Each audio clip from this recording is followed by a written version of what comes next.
Hello and welcome to the Eating Disorder Therapist podcast. This is a podcast to help you find peace with food and overcome disordered eating. And I'm Harriet Frew, aka the Eating Disorder Therapist, and I'm so excited to share with you all kinds of stories, tips, information and guest interviews to help you on your journey in finding peace with food.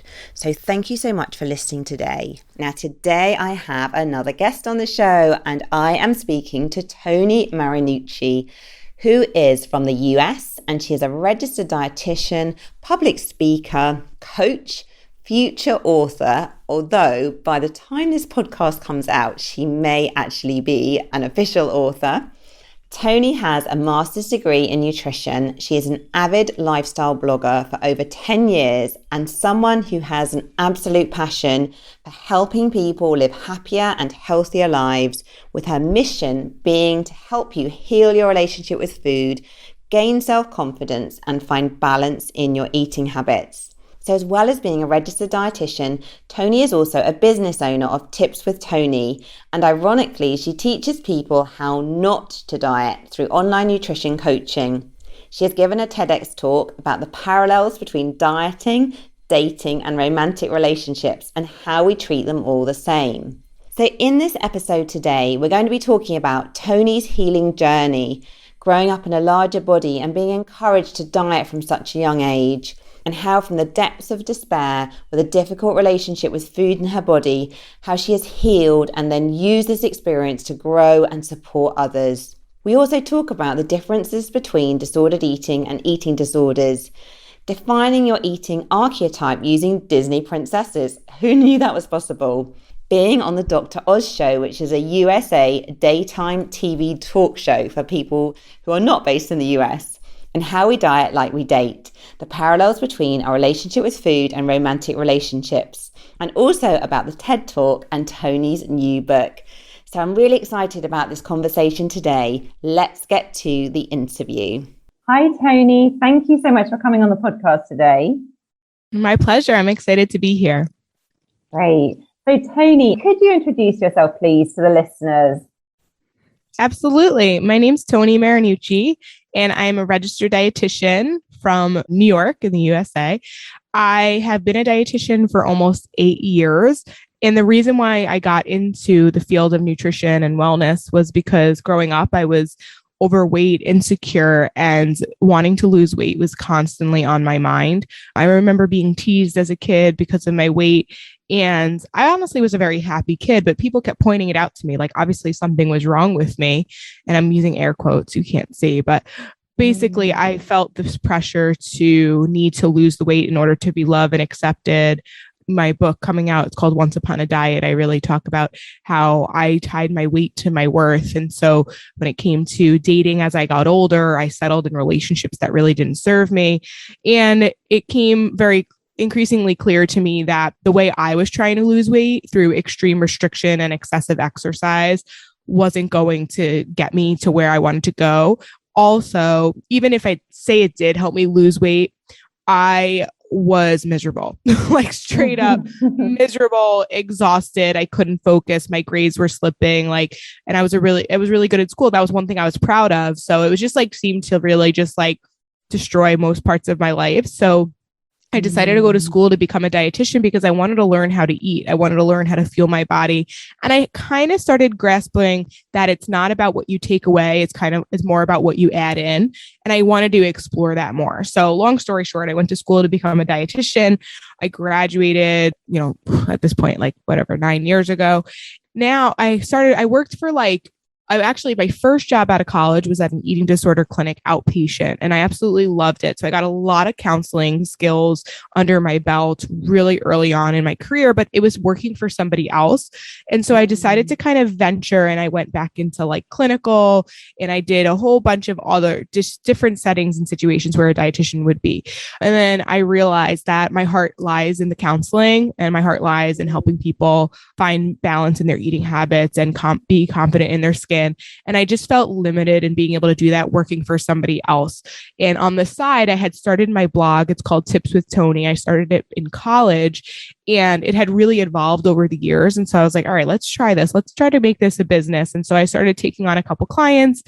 And then, fast forward, now we are 3 years later, and I have a team of RDs underneath me, and we really help women make peace with food, find confidence in themselves, and really just be able to live their lives without that food obsession, and help them to achieve whatever goals that they have, but just making sure that it's behavior focused first. And I absolutely love what I do. And I'm just so grateful, believe it or not, for the kids who teased me. As much as that was so torturous, it really did lead me to this passion and path that I'm on today.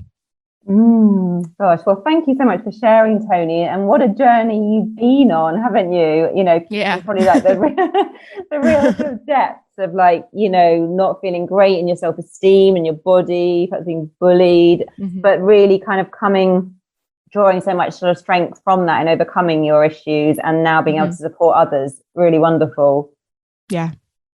Toni, was it during your sort of training as a dietitian that your relationship with food really changed, and you sort of started engaging more with the kind of anti-diet approach, or was it previous to that? So it's interesting because I feel like in life we go through stages and we have ups and downs, right? So right before college, I feel like my relationship with food was more positive. Getting into college, just like I think the general public gets overwhelmed with information, aspiring to be a dietitian, to become a dietitian, it's a minimum of 5 years of schooling, and it's really in depth and a lot of information. So you learn so much. And I think I too was trying to figure it out still. I probably hadn't really fully healed that part of me.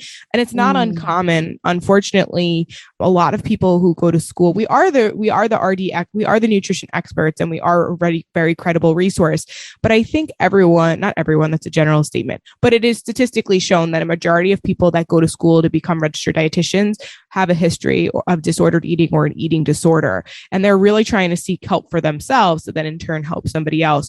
So I think that we have to be really honest here that there's a little bit of bias that when people go to school to become a dietitian, sometimes they are bringing in their own past with that. And so full transparency, I think I had stages where there were moments where my relationship with food was super healthy. And then there were moments where, and I write about this in my book, where I really started to I hid behind a vegetarian diet, then I hid behind the vegan diet, and I hid behind being gluten-free and vegan. And it wasn't necessary. And I was telling people that I was doing it through experimentation to try to if I had a client who was going through that, I would want to know how to relate to them first basis, because growing up, I ate all the things. I'm Greek and Italian.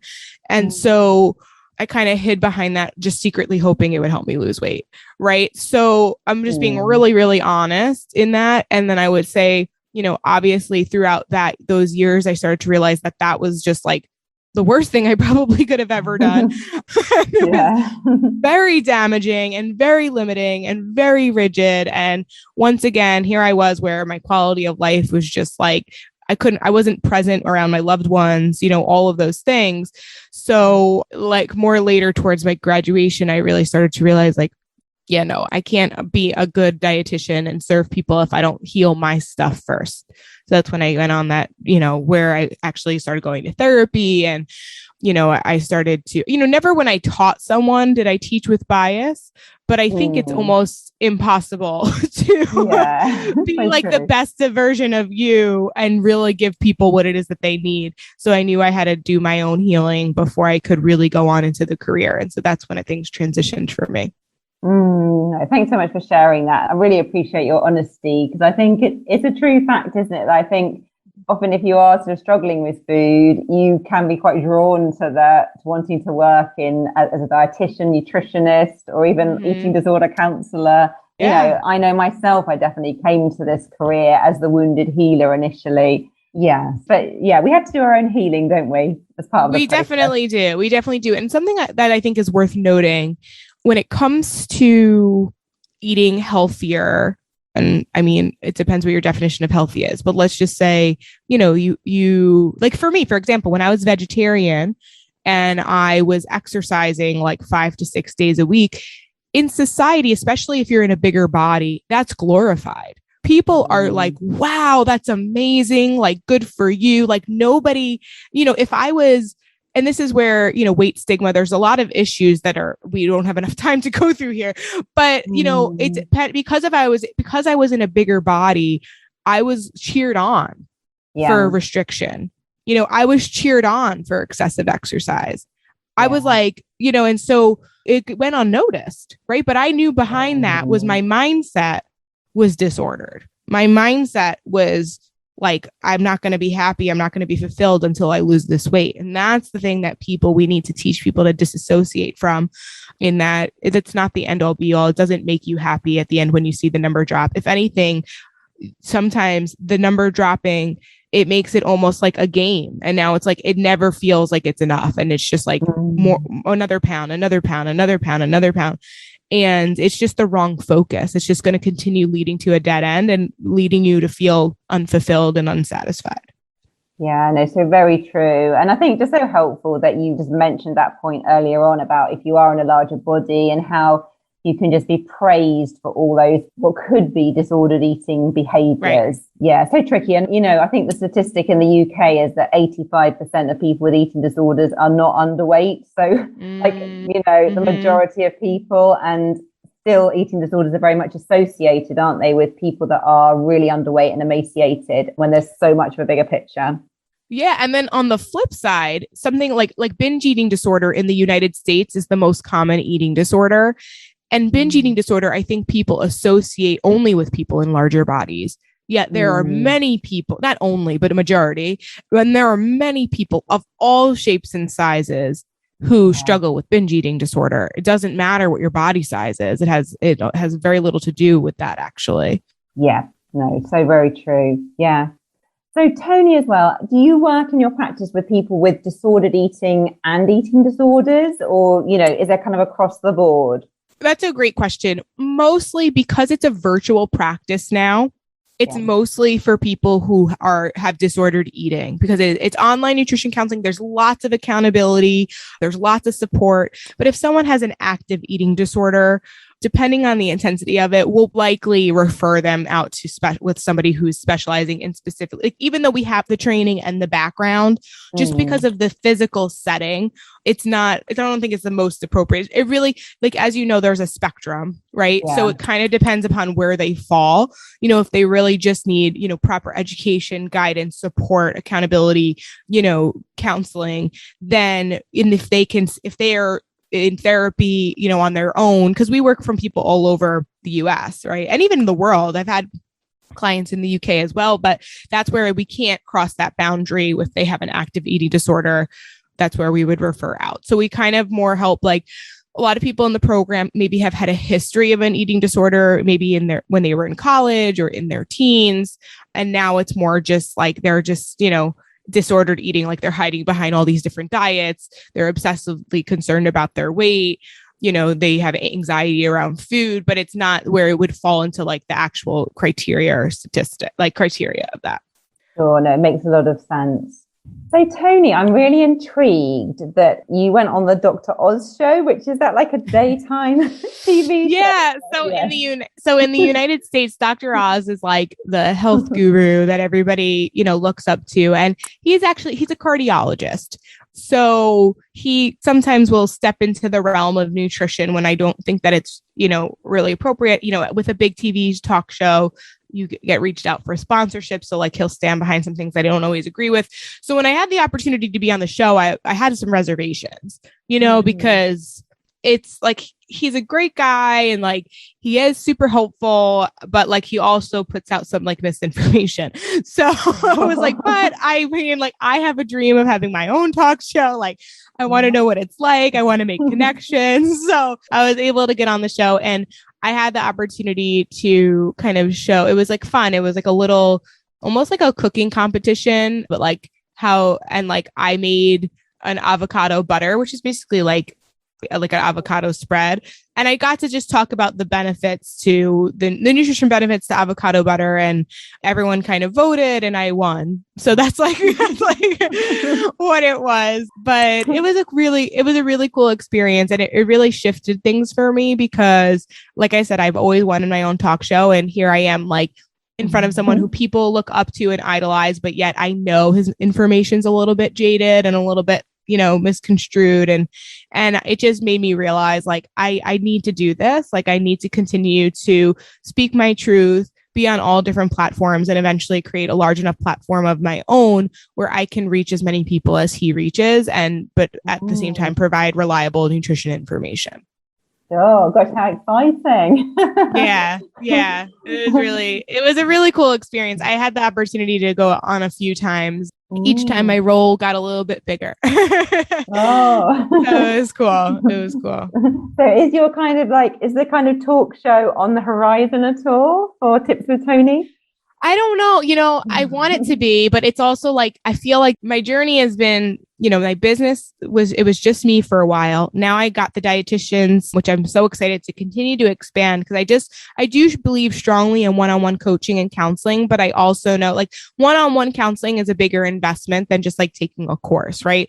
It's also like really hard to help everyone when you only have a limited amount of resources to be able to do that. So I want to have a few more dietitians under me so that way they can reach more people, but at the same time, it creates space for me now. And rather than, counseling, Monday through Friday, freaking at one point I was like doing like 8 to 8. It was crazy. So now it creates space for me I just finished my book. I'm going to go on a little book tour. I'm going to promote my book and thinking that now this is the link that's going to really help me get and pitch to news and get on the news and on shows and then make my connections that way, just because it's something I can kind of bring with me.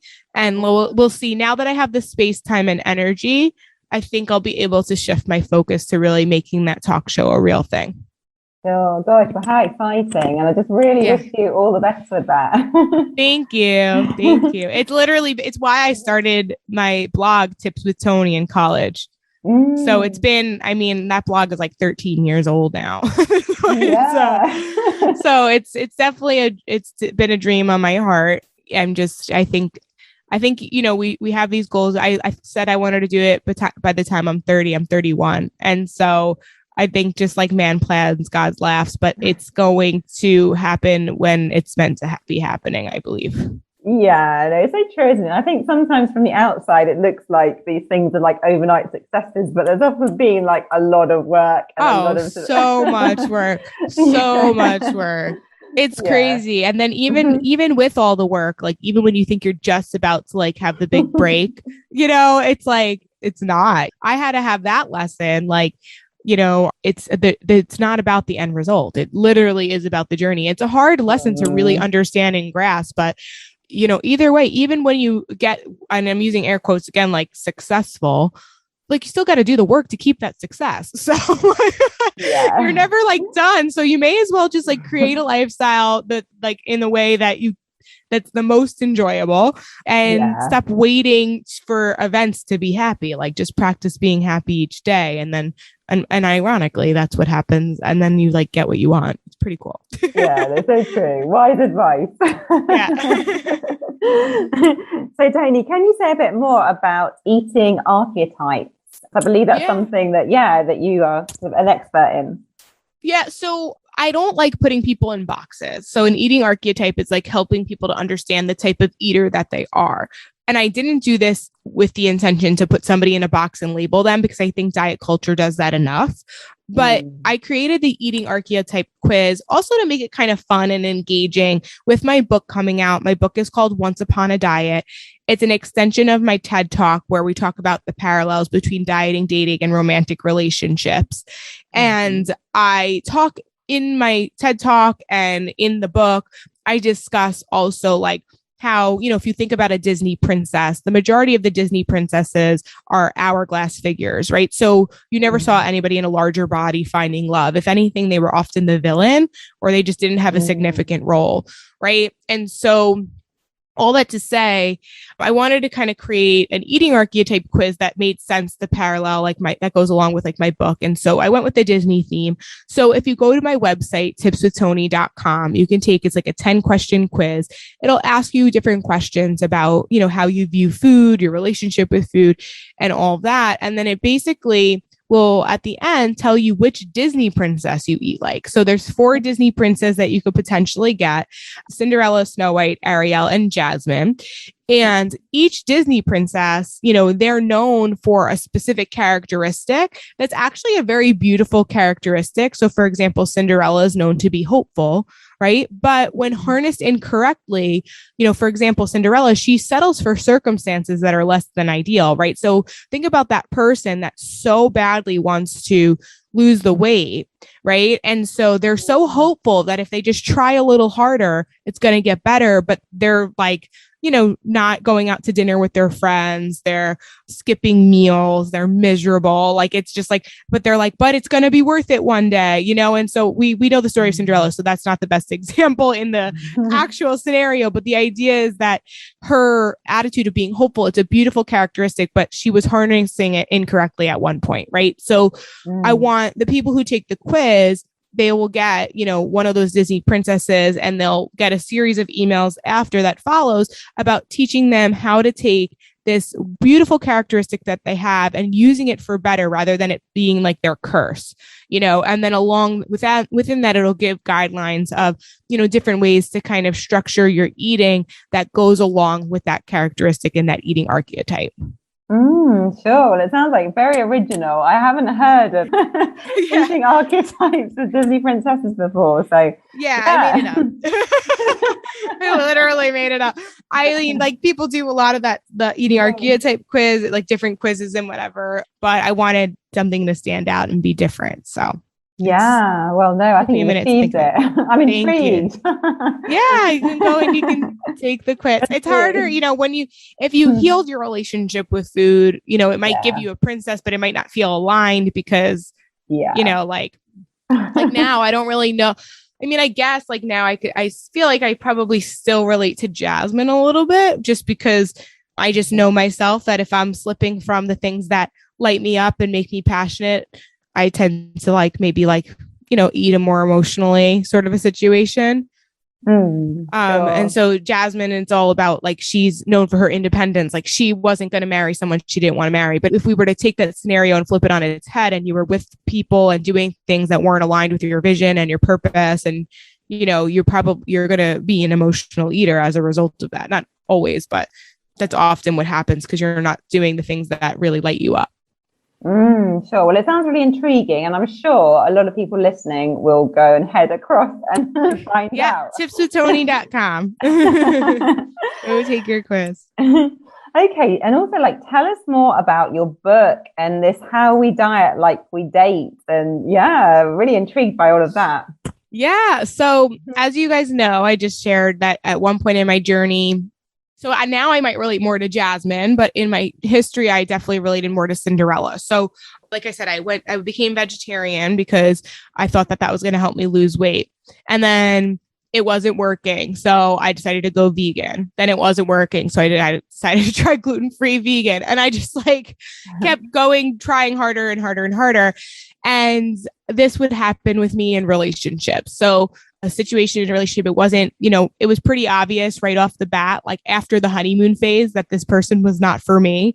But I just kept making excuses and just was like, well, then it must be me. I must be the one. I need to try harder. And it's like, sometimes it's just not a good fit. Right. So for some people, being a vegetarian is really helpful for them. It really helps them. It's really, for them, it works well. But the guy I was dating, he was a great guy. He just wasn't for me. And I was trying to make something work that clearly didn't. And I think so many people are doing just that. Right. And then what happens is you jump from relationship to relationship or diet to diet, and you never really learn anything. If we're not using, so when I talk about my book, it's called the Once Upon a Diet Method. And I teach about really at the core of that, it's just being mindful and being introspective. But if we never really take the time in between those diets or in between those relationships to be an observer, to ask the right questions, then we're going to repeat old patterns and behaviors, right? So the whole premise of this concept is to get people to really slow down and think and ask themselves, what do I want? And knowing that you don't have to settle. Relationships take work, and learning to find balance in your eating habits and actually break up with dieting, it is a really hard thing. It's not easy to do, especially in the society that we live in. But at the same time, it is possible. It doesn't have to, you don't have to be sacrificing by not eating the foods that you love. And you don't have to constantly like weigh yourself every day, like all of these things that kind of get in our way.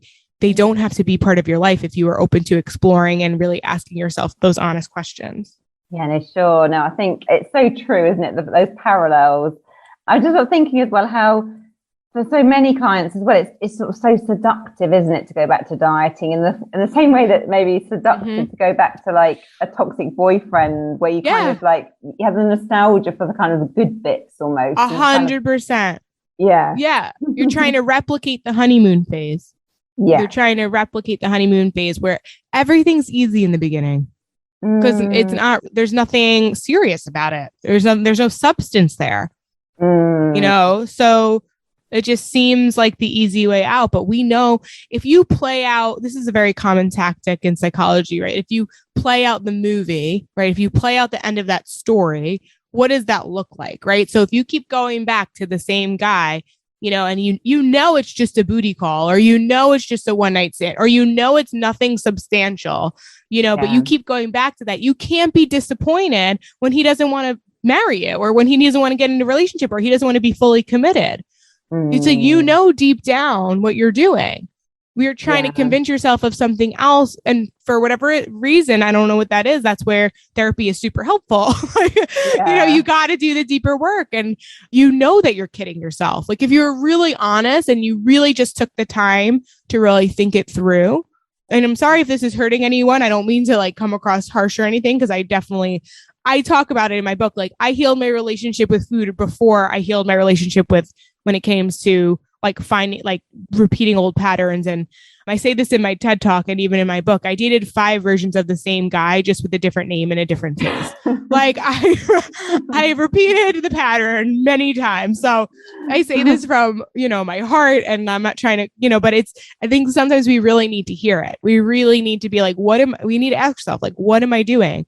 And if what I'm doing is going to create the same outcome, then like, what do I need to change? Yeah, no, so helpful to say that, because it's so interesting, isn't it? Because I think as human beings, we are like very nostalgic, aren't we? And we kind of get swept away in the emotion almost of that honeymoon phase with kind of rational thought just kind of going out the window, even when, like you're saying, in a way, if we take a step back, in a way, we can be we've got that kind of wisdom within us, haven't we? We know really that's probably, once we stop and pause and reflect, we know we're going back down that same old path again, but it's still so seductive, isn't it, in the moment? Yes. Yeah, no. Well, I love it. I love the whole idea, actually. And I'm sure and did you say your book's coming out in 2 weeks? Yeah. So actually nobody knows the exact date yet. I'm pretty sure if you guys are listening to this, you guys are lucky you're hearing it before everybody else, but I'm pretty positive I'm going to release it on October 5th. The book is actually purchasable. So I will send you the link for that if you want to put it in the show notes. You can get it on Amazon. The paperback is ready to go. The thing that I'm waiting on, and the reason why I haven't like fully announced it yet, is I'm still recording the audio version of the book, and I want it to be in my voice. And I have construction going on outside my building, so I have limited hours and when I can record. It's very frustrating. But that should be ready to go soon. And then I wanted to do the Kindle version. So we'll see if I can get that out. If not, I'm just still going to just release the paperback, and I'll probably get those up, a little bit after. But it's an easy read. I mean, it's 11 chapters, but it's honest, it's real, it's raw. It's about, my relationships, my relationship with food. It's about my clients. I change all of their names, but it's about my clients and like situations with them. And it talks, I think anybody, especially if you grew up overweight in the 90s, then you will relate to this. You will definitely relate to this, because I talk a lot about my childhood and my story. And it's it's something I'm really proud of. It took me 2 years to write, so I'm really proud of it. I think people will enjoy it. Yeah, well done you. I think it's a big job, isn't it, writing a book? I mean, I'm saying this when I haven't written one. No, I mean, no, really, Harriet, it was rough. I mean, I think I was just watching something yesterday. Will Smith, he's an actor in the US. He's a very big actor. I don't know if you know who Will Smith is. Will Smith, he's like so I figured he's like, anyways, he was talking about something about like how anything that you want that's great takes work. Like anything that you want that's great is going to be hard, so the book was hard. Like it was really, really hard because I had to revisit parts of my past that were unpleasant. I had to have really uncomfortable conversations with family members because I talked about it. I talked about how I got teased at school for my weight, but I also got teased at home. So it was not the easiest conversation, to talk, have a sit down with my parents, and my grandmother's no longer with us. And I love her very much, but she was a big, big part of my insecurities because she pointed out to me a lot about my weight and how I needed to lose weight in order to, eventually get a boyfriend and find love. And like, she put those messages in my head. So it was a very, so as hard as it was to physically write, I have all the stuff in my head, and then to find the words and to make it in the words that like people are going to read it and understand it and relate to it. That part was hard, but then like the emotional stuff was hard as well. And so now I'm dealing with like the easier hard. The easier hard is like waiting for the approval. I had to wait for the approval for Amazon. I had to like figure out I have to get this audio recorded when I have construction outside my building. Like, so like now it's more of just like annoying hard, but like the actual writing of it was tough. It was a little bit tough, but I made it. I did it, and I'm proud of it, and I'm excited. And now my family's celebrating with me. So that conversation, by the way, if anybody has a hard time like speaking up, I, in my mind, decided it was going to be a catastrophe. My family was never going to talk to me again. They were actually very understanding, and they completely agreed with me. So I was like, oh, okay, this is good. So I just had anxiety about this for 5 months, but no big deal. Well done you. I think having those conversations with family, it's probably even harder than actually writing the book, isn't it? Yes. It was hard. And what's it been like doing the audio book? Or, it sounds like it's a process, but, what's it like reading your book aloud? It's interesting, because it's harder than I thought it was going to be, because also too, like on a podcast like this, if I say or ah or like it's not that big of a deal. Hopefully people don't get too annoyed by it. But like on the audiobook, you have to be very precise in the what you're, how you're recording it. So from the technical standpoint, it takes a lot longer than you would think, because when you read it, if you stutter or if I like go like that, like a big breath, it's like we're gonna have to cut that. So I may as well just redo it. But in regards to reading it, it makes me go back to those moments, so it's pretty therapeutic. Like if anybody wanted to write a book, I would tell them to do it just for the aspects of healing and growth that happen. I read the book, I wrote the book, through the editing process, I reread it. When it came in hard copy, I read it again, and now I'm reading the audio. But yet I still am like, wow, go Toni. I'll still get to moments where I'm just like, damn, like how mean were they to you? Like, oh my God, like look at who you've overcome, or just like, and then there's moments where I'm like, oh, well, I probably should have reworded it this way, but I'm done with like trying to perfect it, because that can be really exhausting. I'm just like, all right, let's get it out there. It's ready to go. It's ready to go. Sure. And I can imagine actually that every time you read it, you could probably think, every time. Every time. My book editor was like, all right, Toni, we can't. The more we go through it, the more it's gonna like, you're never gonna get it out. Like you're never gonna put it out, So it's good enough. It's good enough. That's all that matters. Exactly. And one thing I obviously got help for this. Like I didn't just do this on my own. I have a writing coach. I had a book editor. My writing coach was like, if you put out a book and you're like, this is the best thing I ever wrote, like it's probably crap. He's like, most people who put out books are always like, okay. It's good enough. It's good enough. But we're all our own worst critic. And like, we think that it could be this way or that way. But right now, I think it's the best it could be for my very first book. And I always said I'm never going to write another one, but I probably will. So we'll see. I've learned a lot from this experience. A lot. Yeah, no, it sounds like it. And I think it's quite a common thing, isn't it? That once people write a book, it kind of does lead to more. I mean, not that there's any pressure there, but no, yeah. Thank you for removing. I've learned literally the day after I did my TEDx talk, someone said to me, Like, I can't wait for the next one. I'm like, can one be enough? Like, like, I mean, maybe, but I just like, yeah. So what if I do write another book, or if I don't, I'm still proud of this one, you know? Yeah. So tell us more about your TEDx talk as well. Yeah. So my TED Talk is basically like, I would encourage you, Harriet, I can give you the link for that as well. I would tell people to go watch the TED Talk because it's only 8 minutes. And then if they really love the TED Talk, they're going to love my book. Like, absolutely love it.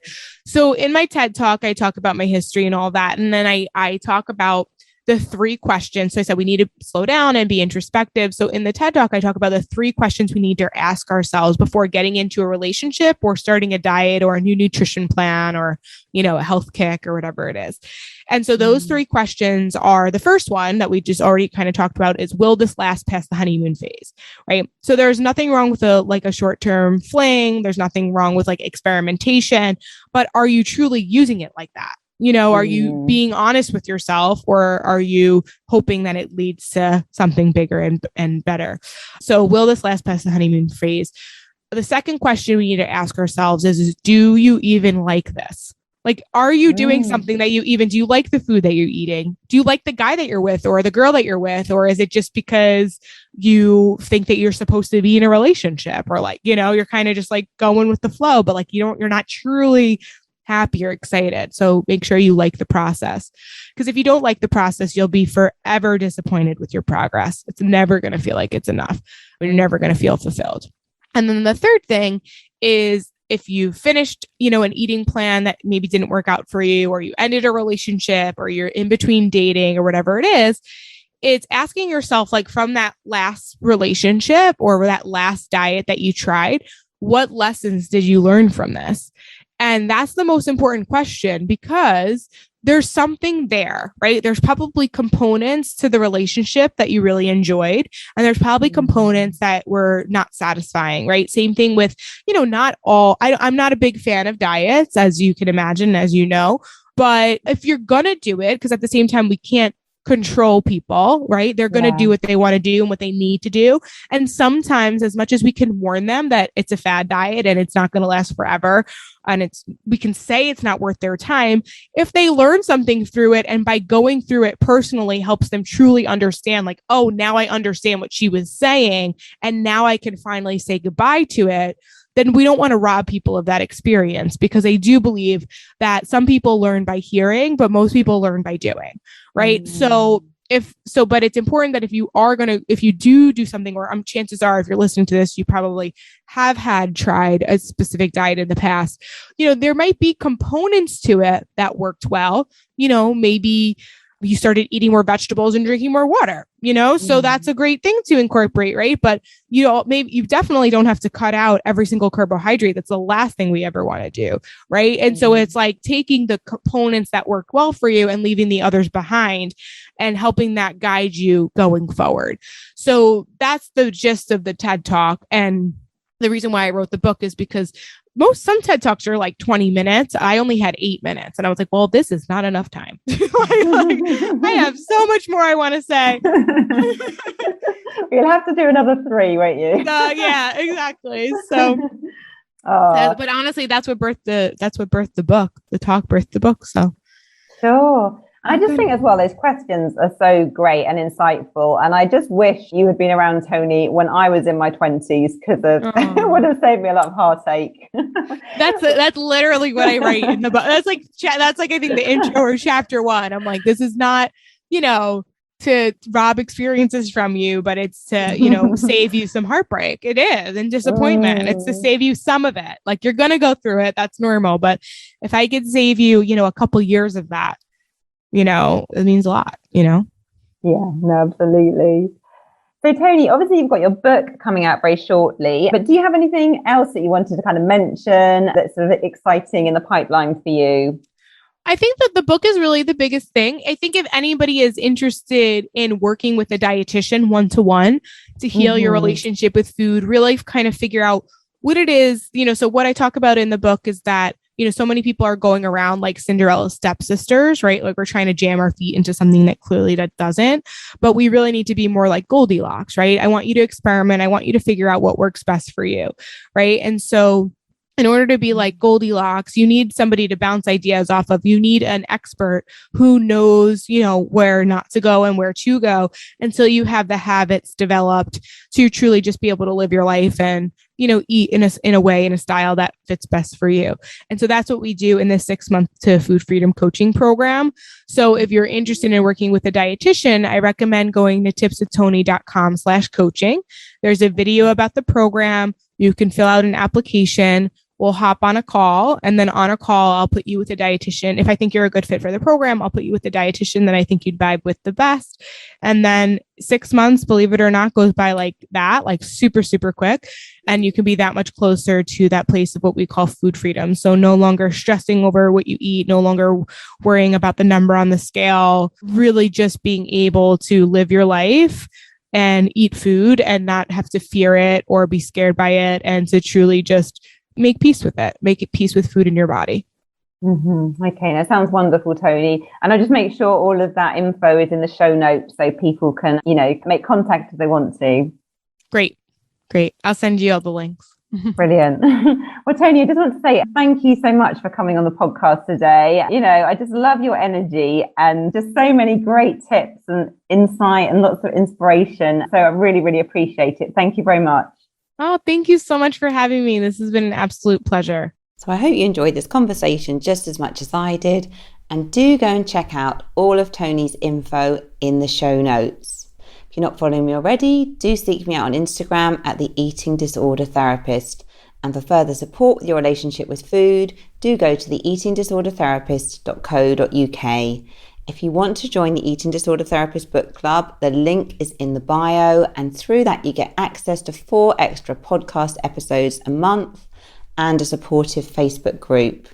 If you enjoyed this episode today, I'd be so grateful if you'd follow, rate and review, as it helps it reach so many more listeners. Thank you so much for listening today, and I look forward to sharing another podcast episode with you very soon.